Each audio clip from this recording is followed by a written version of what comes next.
Analizar cómo están los mercados financieros en este contexto con la ayuda de Luis Benguerel, que es consejero de Anatea Gestión. Luis, muy buenas y muchísimas gracias por estar aquí con nosotros. Hola, buenas tardes. Gracias a vosotros. Bueno, en primer lugar te quería preguntar por el Banco Central Europeo, por la subida de tipos de ayer y por el efecto que está teniendo. Por lo que hemos visto hoy, sí que es cierto que hace un ratito el eurodólar estaba subiendo, no sé qué está haciendo ahora mismo, pero hace unos minutos estaba subiendo ligeramente, un poquito, pero en el día de hoy lo hemos visto caer. Y luego, por ejemplo, en el caso de la prima de riesgo italiana, también la hemos visto situarse más o menos en los mismos niveles de ayer, de antes de la reunión de política monetaria del BCE, en torno a los 230 puntos. Así a simple vista parece que, por lo menos en estas dos métricas, en estos dos activos, pues no ha tenido efecto en este caso la reunión y las medidas del Banco Central Europeo. ¿Es eso así? ¿Es eso cierto, Luis? Bien, como bien comentas, eso es correcto, los precios que estás comentando. Hay que tener paciencia en el caso de eurodólar. Hemos visto un movimiento muy brusco en las últimas jornadas, los últimos meses, de 1,15 a 1,18 a la paridad. Como vimos, el que esté un pelín por encima o por debajo de la paridad, para mí es más un titular de noticias que no un efecto verdadero de cara a la economía, en cuanto se muevan 0,98, 1,02, por ejemplo. Y en el caso de la prima de riesgo italiana, como bien comentas, yo creo que lo más importante, sobre todo, es que lo que es el bono a 10 años italiano, que a principios de junio lo vimos por encima del 4%, llegando puntualmente al 4,30, 4,40, si no recuerdo mal, pues ahora lo tenemos bastante por debajo, en torno al 3,40, y aunque el diferencial sea importante, mientras se mantenga por estos niveles, por debajo del 3,60, 3,80, que ayer se acercó puntualmente o anteayer, yo estaría tranquilo mientras no vuelva a estar pues intentando romperlo el 4%, como con las malas noticias que nos llegan de Italia últimamente.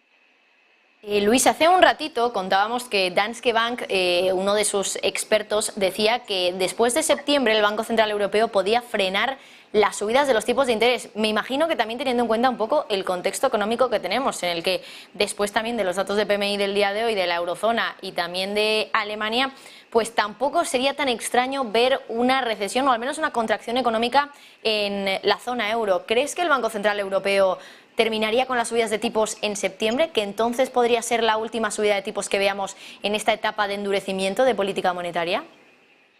Bueno, yo creo que es complicado, ¿no?, prever qué va a hacer después de septiembre. También creo que iba tarde y creo que en general todos lo hemos comentado, que el Banco Central Europeo ha ido tarde. Sí que ha actuado por encima de lo que muchos esperaban, pero creo que es complicado adelantarse tanto. Es cierto que al final el problema en Europa es que las economías van a sufrirlo de diferente forma. De cara a Alemania, estaba acostumbrada a un gas barato y va a sufrir mucho. Va a sufrir mucho más la inflación que posiblemente otros países de Europa, y eso ya lo venían anunciando desde hace semanas diferentes analistas, y por lo tanto pues hay que tenerlo presente. Y tiene una situación complicada Europa, porque al fin y al cabo tienes por un lado los gobiernos que actúan de una manera y cada uno actúa de su forma, y tenemos un solo banco central que tiene que actuar para todos, ¿no? Entonces yo creo que aquí lo que está fallando el Banco Central y gobiernos en general es la falta de comunicación global, y que no vayan todos más unidos, porque al final tenemos un problema de inflación y que luego pues con subidas de tipos y con la situación actual nos puede provocar una crisis o un parón importante.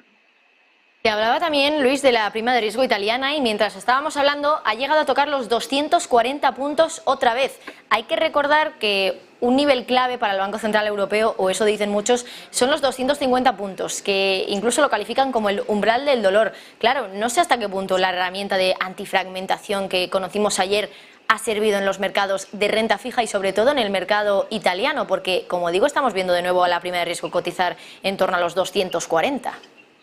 Sí, correcto. Lo que pasa es que aquí habría que valorar si es porque el bono italiano está disparado, o sea, si el spread se está abriendo porque el bono italiano está disparado, cosa que por lo que estoy viendo no, o es porque haya cierto miedo o se está comprando deuda alemana, ¿no? Entonces el incremento viene por ahí. Yo creo que al final lo que me llama más es la preocupación que sea por culpa de que la deuda italiana se esté disparando, ¿no? Si es más un tema de que en este momento está entrando dinero en la deuda alemana, entonces se está abriendo los spreads, posiblemente también se esté abriendo el spread en la deuda española, igual que la portuguesa y las otras, incluso con Alemania y con Francia, perdón, habría que mirarlo, ¿no? Entonces, por eso es importante ver si el motivo de esa apertura del spread, del aumento de la prima, viene por culpa de que aumenta el riesgo en los países, como en el caso de Italia, y sube su bono, o es porque el rendimiento en Alemania están comprando más deuda y baja el rendimiento y por eso aumenta el spread. Y de hecho, mientras hablabas también, Luis, estaba mirando eso precisamente, y lo que estamos viendo hoy es que en la en la rentabilidad del bono alemán a 10 años estamos viendo una caída muy fuerte en términos porcentuales. La caída es del 15,4%, la rentabilidad del bono alemán a 10 años se sitúa en el 1,02%. Y en el caso del bono italiano a 10 años también está cayendo, pero menos que en el caso alemán. De ahí entiendo, por lo que tú también decías, Luis, pues esa diferencia al alza que estamos viendo, esa subida que estamos viendo en la prima de riesgo. Dejando a un lado las cifras concretas de esa prima de riesgo, ¿te convence a ti, en tu caso, por ejemplo, la herramienta antifragmentación que ha planteado el Banco Central Europeo, con sus correspondientes detalles también? Porque claro, al final el BCE ayer nos dio una serie de criterios, entre ellos, por ejemplo, si no recuerdo mal, el entorno macro de los distintos países, la sostenibilidad fiscal también uno de ellos. No sé si en el caso de España e Italia, por ejemplo, se cumplen estos criterios. Al final son los países a los que, sin decirlo, está dirigido esta herramienta antifragmentación.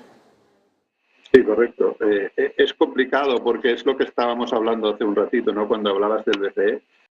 Cuando miras Estados Unidos y la FED, que es un mismo gobierno y actúan de forma conjunta, aquí tenemos cada país y se les hace mucho más complicado, ¿no? Como bien comentas, pues en el caso de España e Italia, que vamos incumpliendo desde hace tiempo, aprovechando diferentes situaciones para seguir incumpliendo en vez de cuando ha habido mejores tiempos, pues intentar mejorar la deuda de cada país.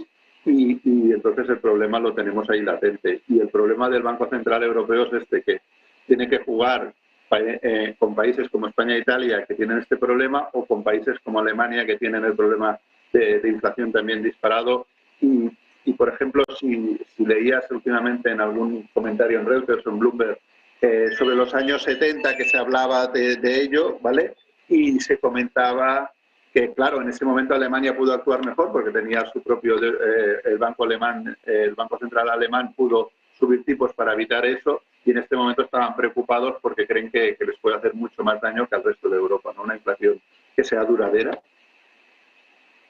Luis, en este contexto, ¿cuáles son las oportunidades de inversión que tenemos? En un contexto de inflación, de subida de tipos más agresiva, pero que quizá pues podría durar poquito, o al menos eso dicen los expertos de Danske Bank, de expectativas de que tengamos también contracción económica próximamente, quizá en los próximos trimestres, según apuntan los datos de PMI. ¿En qué invertimos ahora mismo?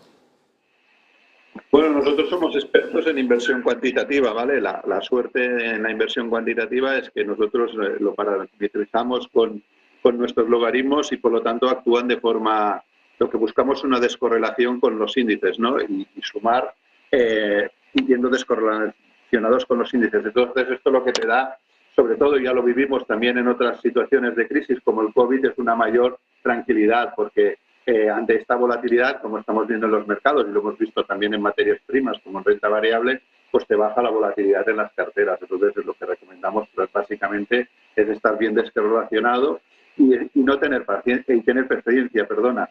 Lo que no hay que correr es detrás del mercado, lo peor que puedes hacer es correr y moverse por temas puntuales, porque ahora ha subido el BCE en vez de 0,25 0,50, intentar actuar.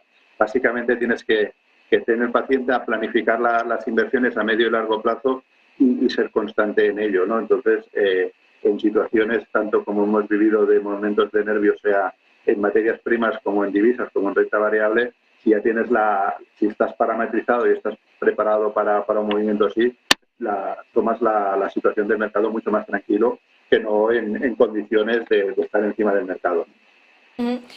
Luis, te quería preguntar por otro activo, las divisas y concretamente el eurodólar. Ahora mismo, bueno, está bastante plano, con una caída del 0,07%, cotizando en torno a los 1,02 dólares. ¿Cómo lo ves en el futuro? Porque sí que es cierto que también comentaba hace un ratito que Danske Bank veía pues que podríamos volver a estar por debajo de la paridad. Otro de los analistas que teníamos en el día de hoy nos decía que incluso pues se podría ir hasta los 0,82 dólares. ¿Eres tan pesimista en el eurodólar como hemos visto en algunos expertos?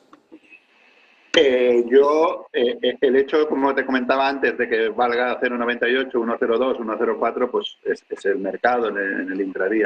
el 0,88 lo veo lejos de momento y lo veo difícil porque al final el Banco Central Europeo ha empezado a actuar. También es cierto que la FED está actuando con mucha rapidez y fuerza y por ahí podría venir, pero al final gran parte de la inflación es un cuello de botella por caso de materias primas y hay que recordar que todas las materias primas se pagan en dólares y la FED es una de los grandes provocadores de que la inflación, o sea, recordemos que la inflación actual viene provocada por toda la inyección de dinero por parte de los bancos centrales en los últimos años, ¿no? Y que luego la gota que colmó el agua pues fue el caso de la guerra, pero entonces como vemos que la FED está actuando, yo creo que eso relajará bastante más el mercado de materias primas y posiblemente, como bien comentabas, pues nos relaje un poco y se tranquilice un poco el mercado. Yo creo que no es positivo que fuera tan rápido, crearía mucho más miedo en los mercados si fuera tan rápido buscar 0,90. Hay que recordar que no hace tantas semanas estábamos en niveles de 1,15 y por lo tanto sí que es cierto que las divisas son las primeras que se mueven delante de un mercado y ante nervios, pero de momento yo no creo que vayamos mucho más con grandes movimientos bruscos las próximas semanas. Pues Luis Benguerel desde Anatea Gestión, muchísimas gracias. Gracias a vosotros. Y que pases